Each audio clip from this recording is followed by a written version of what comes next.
morning, everyone. In Japan, Tokyo, there's a special restaurant called the Restaurant of Mistaken Orders. The idea behind this restaurant is they took people who have dementia of different levels and decided to mainstream them by bringing them into a restaurant and giving them job as waiters, waitresses and waiters. And what's remarkable is that 37% of the time, the orders are incorrect. But 99% of the time, the customers leave very happy and satisfied. You see, sometimes we focus on the deficiencies, but other times we realize that opportunities for kindness and love and generosity of spirit are only created because we are different.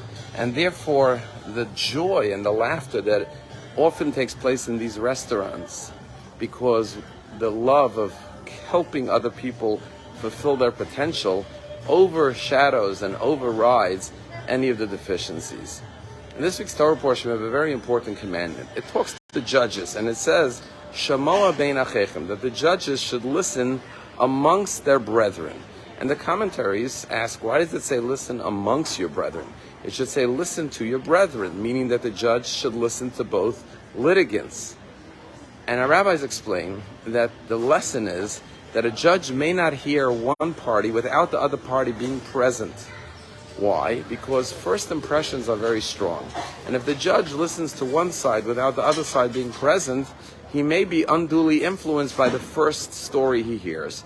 And therefore, although the two litigants cannot speak simultaneously, by having the other person there, at least the first person will be more careful to tell the truth, but also the judge will be hearing both parties equally.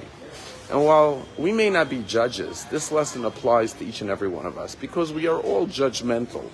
Not necessarily in a negative sense, but we make judgments all the time. And it's only human nature that we're more influenced by the first impression we get. However, often in life we only discover the real joy when we dig a little deeper and we don't just buy into the first impression, but we find the real story. And the real story is the beauty that lies behind what at first may have seemed like a negative experience.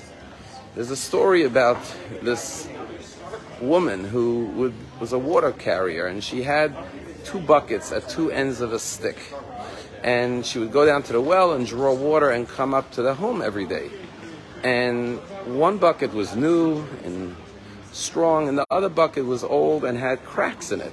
So by the time she got to her house, the bucket with the cracks was slowly dripping, leaking water, and it was only half full as opposed to the second bucket that was full. And one day the broken bucket apologized to the woman, metaphorically in this legend, and said, I'm so sorry that I drop and leak water along the way, and I can't bring you a full bucket like the other bucket can. And the woman said, don't feel bad. Here, look back. Notice that along your path where you were leaking water, there are beautiful flowers growing that were watered by your leaking bucket. Very often in life we notice the holes, the deficiencies in other people. But that's only the first impression.